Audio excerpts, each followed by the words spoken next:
no livro de Josué. Nós iniciamos no domingo passado o nosso estudo aqui nesse livro que é conhecido como o livro do cumprimento das promessas de Deus. Então, promessas que foram feitas a Abraão, Isaac, Jacó e assim por diante, se cumprem aqui agora no livro de Josué, na história de Josué. Vamos fazer a leitura da palavra do nosso Deus. Vamos ficar em pé, aqueles que podem.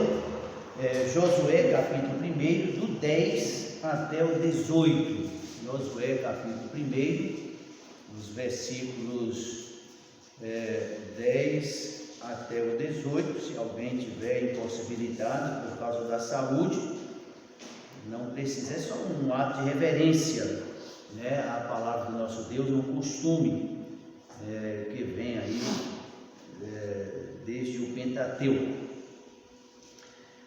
Diz assim a palavra do nosso Deus: Então Josué deu ordens aos príncipes do povo, dizendo: Passai pelo meio do arraial e ordenai ao povo, dizendo: Provede-vos de comida, porque dentro de 3 dias passareis o Jordão, para que entreis a possuir a terra que vos dá o Senhor vosso Deus para possuires.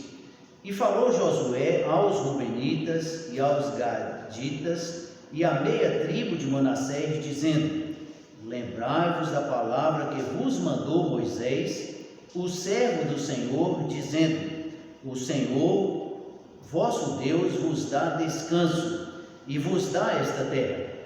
Vossas mulheres, vossos meninos e vosso gado fiquem na terra que Moisés vos deu deste lado do Jordão. Porém, vós passareis armados na frente de vossos irmãos, todos os valentes e valorosos, e ajudá-los-eis, até que o Senhor dê descanso a vossos irmãos, como a vós, e eles também possuam a terra que o Senhor vosso Deus lhes dá. Então tornareis a terra da vossa herança, e possuireis a que vos deu Moisés, o servo do Senhor, desde o lado do Jordão para o nascente do sol. Então responderam a Josué, dizendo: Tudo quanto nos ordenaste faremos, e onde quer que nos enviares iremos. Como em tudo ouvimos a Moisés, assim te ouviremos a ti, tão somente que o Senhor teu Deus seja contigo, como foi com Moisés. Todo homem que for rebelde às tuas ordens e não ouvir as tuas palavras, em tudo quanto lhe mandares, morrerá. Então, tão somente esforça-te e tem bom ânimo. Deus, assim, amados irmãos, abençoe e aplique sua palavra em nossos corações hoje de manhã. Amém? Podem sentar. Então, no domingo passado, nós vimos que Deus encorajou a Josué para que ele assumisse a liderança do povo judeu, do povo de Israel, e também liderasse o povo para tomar posse da terra prometida. E somente lembrando aos amados irmãos, dentre os encorajamentos que Deus deu para Josué, ele diz: tão somente esforça-te e tem bom ânimo. Fala também sobre a importância da palavra, dos 5 livros de Moisés. Aí, não se aparte da tua boca o livro desta lei, antes medita nele dia e noite. Então Deus disse para Josué, se você estiver atento à minha palavra, estiver obedecendo à minha palavra, as coisas vão acontecer normalmente, como eu prometi. E nós até denominamos na mensagem da semana passada, de encorajamento de Deus. Hoje nós vamos ver que o encorajamento continua, mas agora o líder Josué ele busca encorajar o seu povo, algo de fundamental importância, né? Veja que diante de Josué ser estabelecido como líder, ele imediatamente aplicou-se ao trabalho. Ele chama os líderes, e aqui no versículo 11, aliás no versículo 10, são chamados aqui de príncipes, né? Outras traduções aí trazem oficiais, a mesma coisa. Então Josué, ele reúne a liderança. Vamos lembrar que eram 12 tribos, e cada tribo tinha a sua liderança, não existia uma hierarquia. E amados irmãos, para que uma organização dê certo, vamos pensar a igreja do Senhor, é necessário que o pastor esteja animado, que o pastor também tenha a condição de animar aqueles que são liderados, animar o povo da igreja a aplicar a palavra de Deus, a fazer a obra do nosso Senhor. Vamos imaginar aí um pastor desencorajado, né? O que ele vai transmitir para os irmãos, para as ovelhas? Não era esse o caso aqui de Josué. Ele estava animado, ele busca encorajar a sua liderança. Por isso ele diz aqui palavras de fé, né? Palavras de encorajamento. Olha o versículo 11: passai pelo meio do arraial e ordenai ao povo, dizendo: provede-vos de comida, porque dentro de 3 dias passareis este Jordão, para que entreis a possuir a terra que vos dá o Senhor vosso Deus para possuir. Ele tinha convicção de que aquilo que Deus havia prometido iria se cumprir. Aí, somente lembrando, né, esse povo peregrinou 40 anos pelo deserto. Agora chega diante do Rio Jordão. A terra estava além do Jordão, e era necessário então atravessar este rio e tomar posse da terra. Nós vamos ver no livro de Josué que várias batalhas foram travadas, mas era necessário essa iniciativa. E uma coisa, amados irmãos, dentro dessa palavra de confiança que Josué aqui externa para os seus liderados, dizendo, né, que eles entrariam, que eles possuiriam a terra, que a terra foi dada pelo Senhor.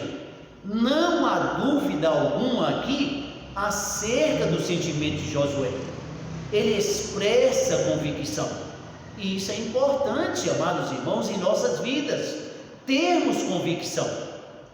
Eu não sei se os irmãos vão lembrar, mas eu creio que vão recordar, lá de Números capítulo 13, que mostra quando Moisés mandou 12 espias para averiguarem a terra, né, quando eles estavam peregrinando pelo deserto. Vamos lá para esse texto de Números, no capítulo 13, e nós vamos perceber que o mesmo sentimento que naquele período Josué então teve, a mesma fé que ele expressou lá, nessa experiência em que ele foi espiar a terra, no qual 12 espias, né, estiveram presentes.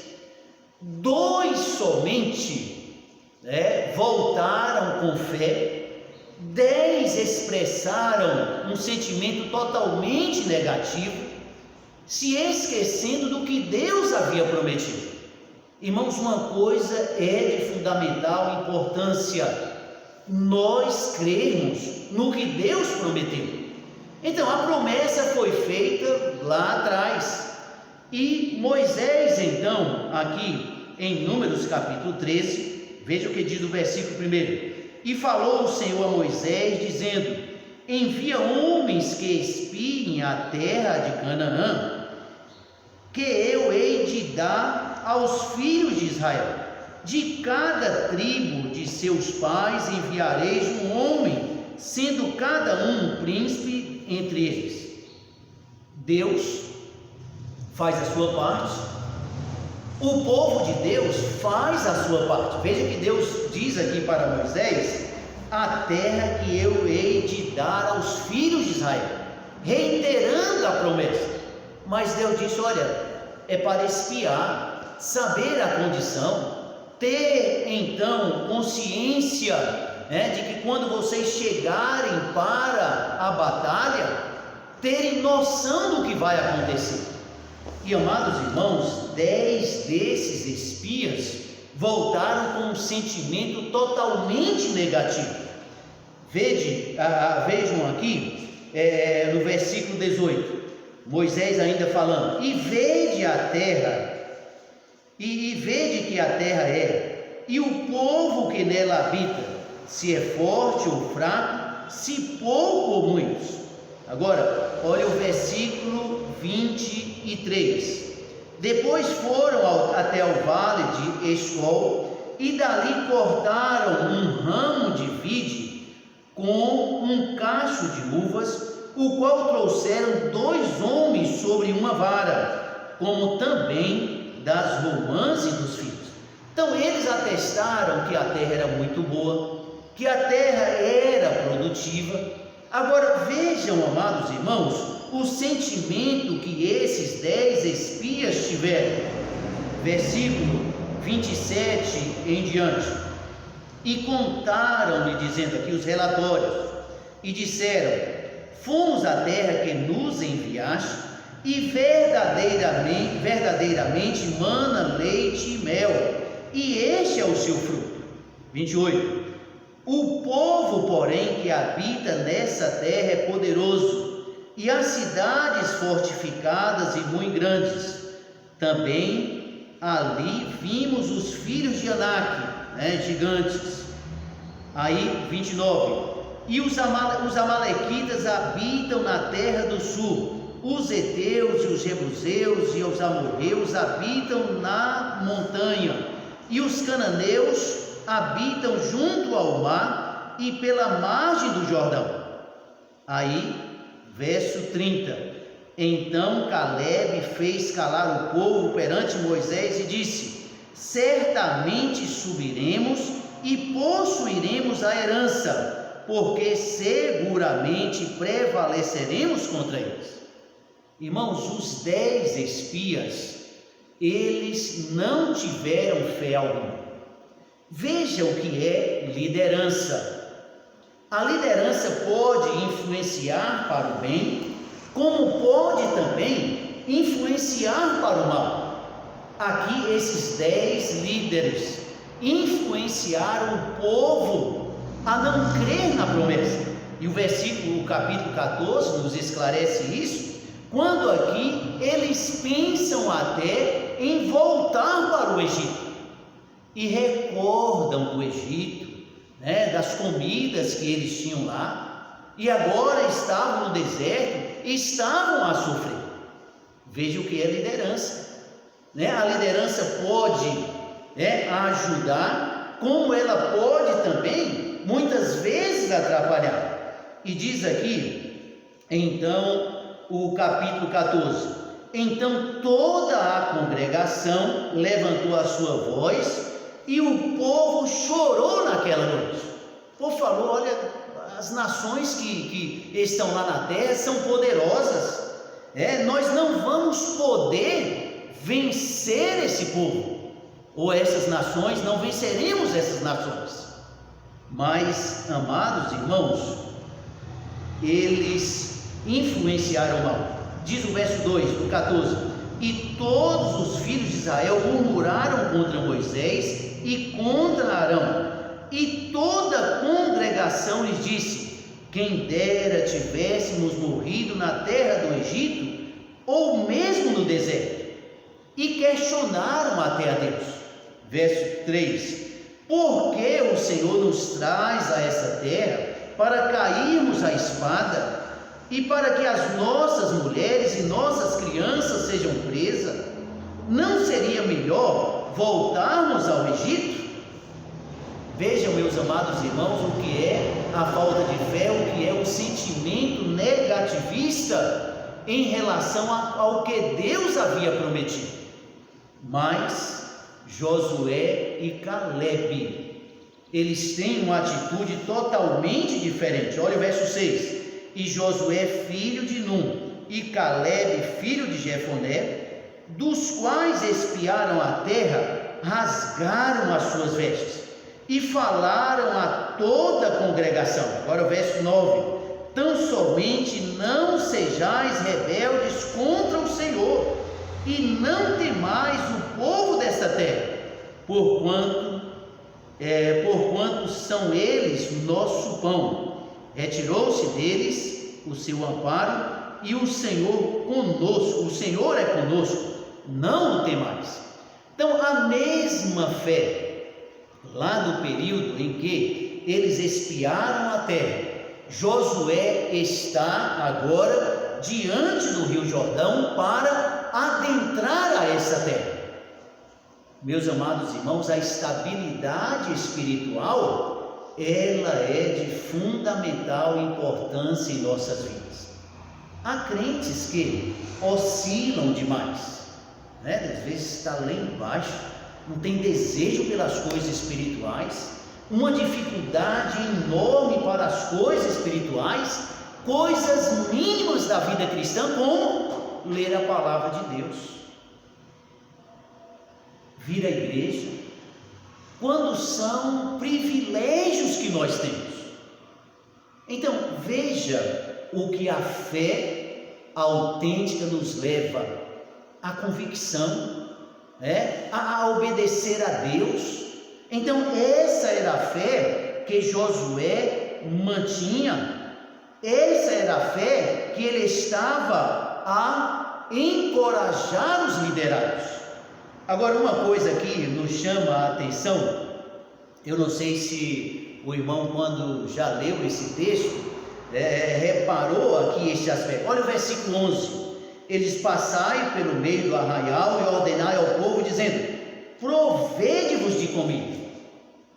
Mas eles não tinham maná, nesse período aqui, ainda existia o maná. Nós só vamos ver o maná sendo encerrado no capítulo 5 de Josué, no versículo 11. Lá é que se encerra o maná. Os irmãos recordem que o povo queixou, o povo então lamuriou, o povo murmurou: o que nós vamos comer no Egito? Mas era Deus que iria suprir, como hoje supre também as nossas vidas e sempre supriu as necessidades do seu povo. Aí Deus então ordenou o maná, era como uma semente de coentro que caía sobre a relva, e ali as pessoas colhiam para poder comer a cada dia. Só não no sábado era que não caía. Mas Josué aqui diz: provede-vos de comida. E eles estão onde? Diante do Jordão. Seria até mais lógico se Josué então dissesse: vamos fazer balsas, nós temos que atravessar esse rio.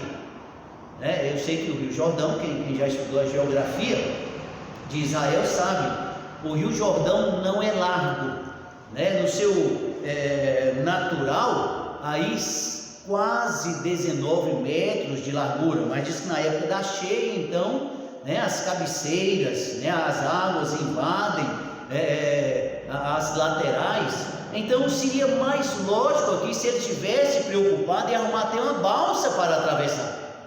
Mas ele tinha convicção de que Deus iria conduzir esse povo. Não sei se Deus já havia falado com Josué sobre a travessia do Jordão, que o povo ali atravessaria andando, não sei, mas o grande fato é, amados irmãos, que ele expressou fé de que aquilo que Deus prometera haveria de acontecer. E ele diz: provede-vos de comida, porque já agora na terra prometida o maná haveria de cessar. Só uma curiosidade, né? A largura do rio Jordão, 18 metros e alguma coisa, próximo de 19 metros. A extensão desse rio também é muito pequena, né? Somente em torno de 190 e poucos quilômetros de extensão. Não chega a 200 quilômetros de extensão aí esse importante rio Jordão. Então, meus amados irmãos, olha a importância do encorajamento. E como pastor da igreja, eu tenho que encorajar aos irmãos, quer seja na leitura da palavra, quer seja contra a letargia espiritual, muitas vezes, né, a falta de ânimo para ser presente no culto, que o culto é ao Senhor, quer seja no combate, né, ao mundanismo. Então é obrigação do pastor encorajar as suas ovelhas. Encorajamento esse através da palavra de Deus. E a gente percebe aqui que esse encorajamento que Josué deu foi mediante aquelas promessas feitas pelo nosso Deus. Um outro aspecto aqui de fundamental importância que Josué, então, dentro dessa palavra de encorajamento, está a partir do versículo 12, quando ele se dirige às 2 tribos e meia, diz assim: e falou Josué aos Rubenitas, aos Gaditas e à meia tribo de Manassés, dizendo: lembrai-vos da palavra que vos mandou Moisés, servo do Senhor, dizendo: o Senhor vosso Deus vos dá descanso e vos dá esta terra. Somente recordando a história aí para os irmãos, creio que vocês conhecem, os Rubenitas, Gaditas e meia tribo de Manassés, eles pediram a Moisés possessão de terra anterior ao Jordão. A promessa de Deus foi feita que seria depois do Jordão. E eles então, como eram criadores de gados, viram uma boa terra antes de chegarem ao Jordão, e eles pediram a Moisés. Até nós vamos encontrar isso lá em Números capítulo 32, não vamos ler, mas depois você pode então dar uma lida nesse texto. E Moisés concedeu a terra a essas 2 tribos e meia. Mas Moisés fez uma condição para eles, está lá em Números: olha, quando então Israel for possuir a terra prometida, vocês vão deixar as mulheres, as crianças do lado do rio e vão atravessar para ajudar na batalha. Eles cumpriram isso, amados irmãos, mas somente em parte. E eu vejo aqui que este apelo, esse encorajamento de Josué é justamente pela unidade, que eles agora já possuíam a sua terra, mas eles tinham a obrigação de ajudarem as demais tribos na conquista da terra, apelando assim para que o povo de Deus esteja sempre unido. Sabe o que aconteceu? Essas 2 tribos e meia, você fizer a somatória, está lá em Números capítulo 26, versos 7, 8, 34, mostram aí quantos soldados, quantos homens habilitados à guerra essas tribos possuíam. E eles tinham 136 mil soldados, falando aí, arredondei o número, dá quase 137 mil soldados, eu arredondei para 136 mil soldados. E eles então cumprem aquilo que eles prometeram para Moisés somente em parte. Sabe quantos homens eles mandaram?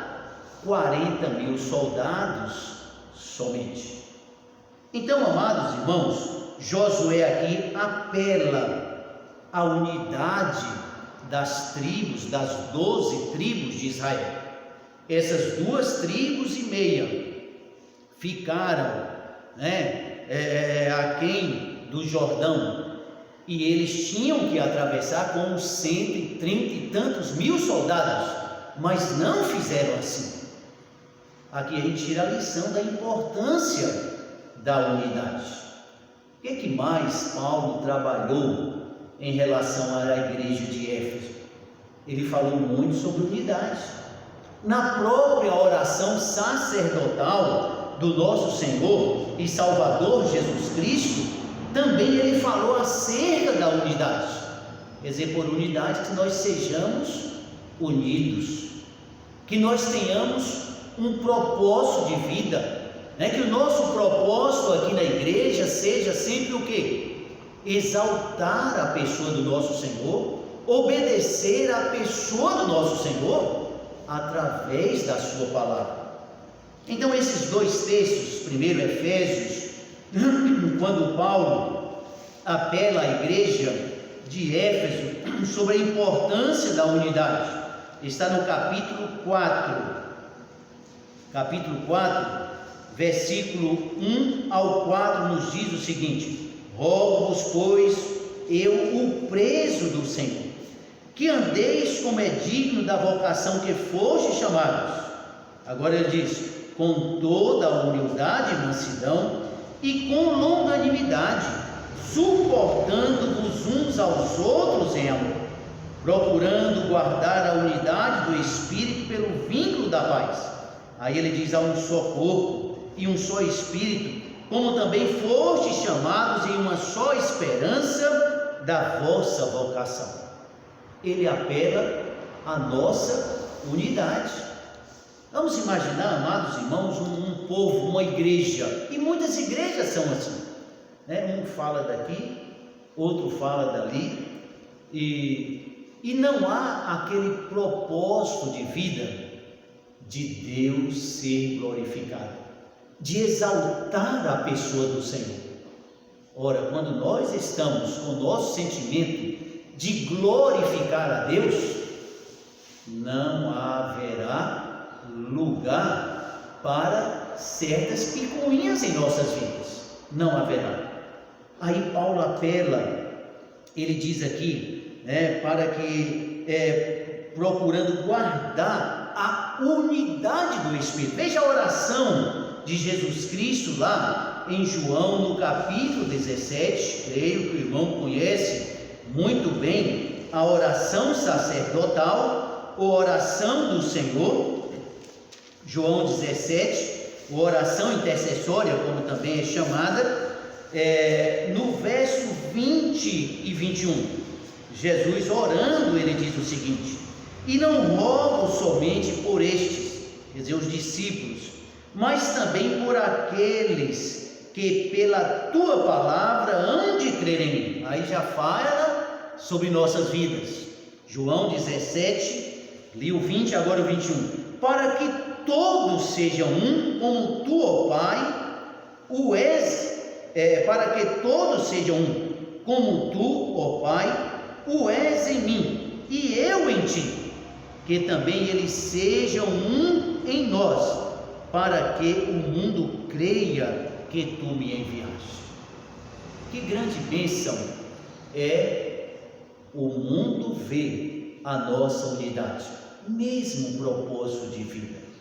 Somos pessoas diferentes, nós personalidades diferentes, mas há algo que norteia as nossas vidas, a palavra de Deus. Nós somos unidos para que Deus então seja honrado, para que Deus seja glorificado.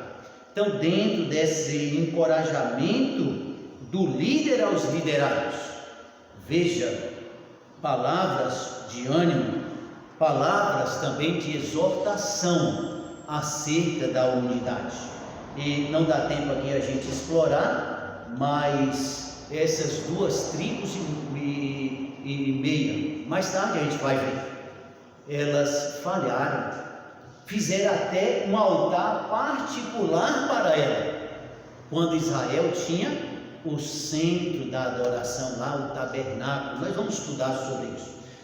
E, amados irmãos, para a gente encerrar, veja como é interessante. Depois que Josué encoraja os líderes também dão encorajamento a Josué. Veja que bênção tremenda.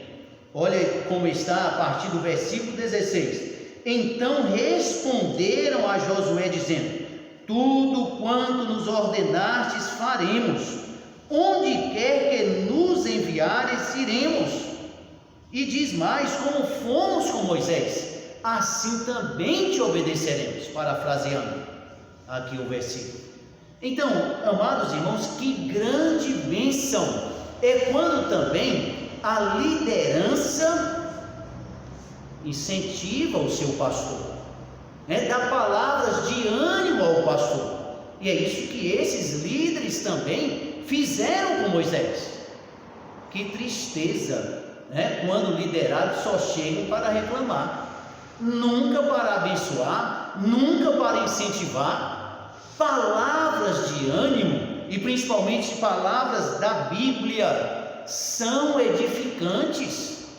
E vejam, amados irmãos, que eles disseram aqui: nós estaremos prontos para o serviço, onde quer que formos enviados, nós obedeceremos, nós iremos. E os irmãos sabem, trazendo isso para os nossos dias, o pastor não pode fazer o trabalho sozinho, ele vai se sobrecarregar, não vai dar conta, não vai fazer bem feito, Deus não vai ser glorificado. Por isso que é importante a hierarquia também dentro da igreja.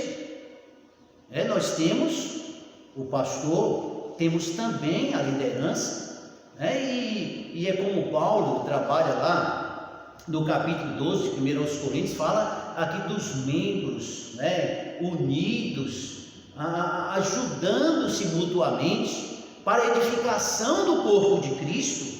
Isso é de fundamental importância. Então veja aqui, tão somente, eles dizem agora para Josué no versículo 18: todo homem que for rebelde às tuas ordens e não ouvir as tuas palavras, em tudo quanto lhes mandares, morrerá. Agora ele diz: tão somente esforça-te e tem bom ânimo. As mesmas palavras que Deus disse para Josué, também aqui os príncipes, os líderes das 12 tribos disseram para Josué: esforça-te, pode ter bom ânimo. Em outras palavras, pode contar com a nossa ajuda, pode contar com o nosso apoio. Então, eu poderia até chamar esse texto aqui, 10 a 18, um encorajamento de via dupla. O líder encorajou seus liderados, os liderados também trouxeram encorajamento para o líder, e isso, amados irmãos, é de fundamental importância. Olha outro aspecto aqui dentro desse encorajamento a Josué. Eles falam de oração, e a gente sabe que a oração, meus amados irmãos, ela é de fundamental importância. Olha o que ele diz aqui: como em tudo ouvimos a Moisés, assim te ouviremos a ti, tão somente que o Senhor teu Deus seja contigo, como foi com Moisés. Aqui uma oração desses liderados, orando pelo seu líder, orando por Josué. Aí a gente pode trazer também para os nossos dias. Eu sei que não é dever somente dos líderes, que orem pelos pastores, é dever de toda a igreja orar pelos seus líderes. É até bíblico isso. Por exemplo, nós vamos ver lá em 1 Tessalonicenses, no capítulo 5, me lembro até, nesse período agora da pandemia, fiz até um devocional nesse texto, em 1 Tessalonicenses capítulo 5, no versículo 25, Paulo diz: irmãos, orai por nós. Veja que os líderes precisam também, os pastores precisam de oração. E eu creio que vocês oram, né, pelo vosso pastor. E o pastor, consequentemente, também ora pelas ovelhas. Outro aspecto aqui, dentro desse encorajamento que a liderança dá para Josué, ele fala aqui de disciplina. Olha como é interessante: todo homem que for rebelde às suas ordens e não ouvir as tuas palavras em tudo quanto lhe mandares, morrerá. Velho Testamento tinha essa disciplina rígida, Novo Testamento nós não temos mais essa disciplina, mas naquele período sim. Nós queremos te dar aqui só o princípio da disciplina.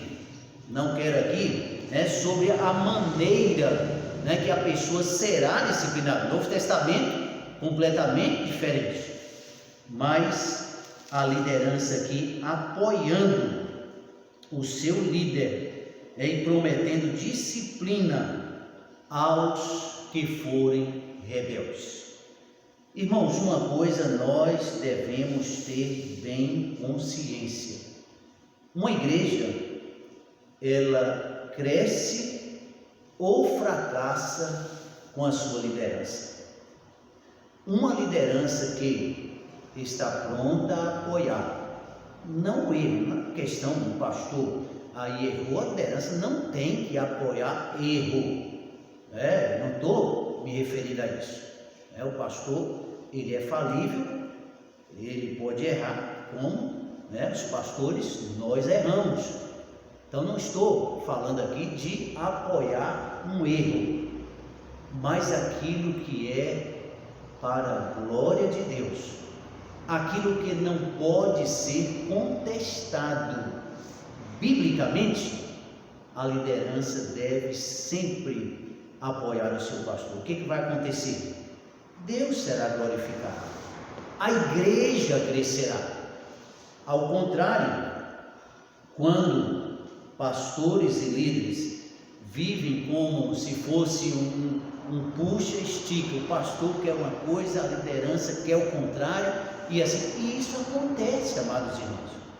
Eu louvo a Deus, nossa liderança aqui na igreja, nossas reuniões são agradáveis, são reuniões que não volto para casa com o coração pesado, muito pelo contrário, reuniões buscando aí o engrandecimento do reino de Deus, a aprovação de coisas boas para a igreja e assim por diante. Se é disciplina, se é parte administrativa, mas há muitos líderes que são verdadeiras pedras de tropeços para o reino de Deus, porque quando a pessoa não faz aquilo que glorifica a Deus, é como uma pedra de tropeço para a igreja. Daí a importância de Josué ter encorajado a sua liderança, mas também de ter sido encorajado pela liderança. Que Deus, amados irmãos, nos ajude, que Deus nos abençoe. Nunca tome por mal uma exortação do pastor. Eu, por exemplo, coloquei até no nosso grupo da igreja, chamei até palavra de amor do pastor. A gente não está aqui para ferir ninguém, mas vamos imaginar a gente fazer um culto com um clima tão agradável do jeito que estava, tirando minha família, eu e Joselisa, porque se o pastor não vier, lógico que o pastor tem que estar presente, a menos que esteja doente. Aí, tirando eu e Joselise, estava pastor Mauro, esposa e filho, moram aqui na igreja. Aí nós tiramos então esses 5, tínhamos mais 3. Mas será que todo mundo estava doente? Será que todo mundo tem um motivo justo para diante de Deus. Lógico, diante de Deus, né? Diante do pastor. Será que todo mundo, né? Todos que faltaram, teriam um motivo justificável, digamos assim? Aí a consciência de cada um diante do Senhor. Então o pastor é aquele que está aqui para encorajar. Vamos ser fiéis, né? Vamos trabalhar nossas deficiências, vamos trabalhar a nossa vida diante do nosso Deus. E assim, meus amados irmãos, a igreja glorificará o Senhor, a igreja crescerá para honra e glória do nosso Deus. Que Deus nos abençoe. Amém?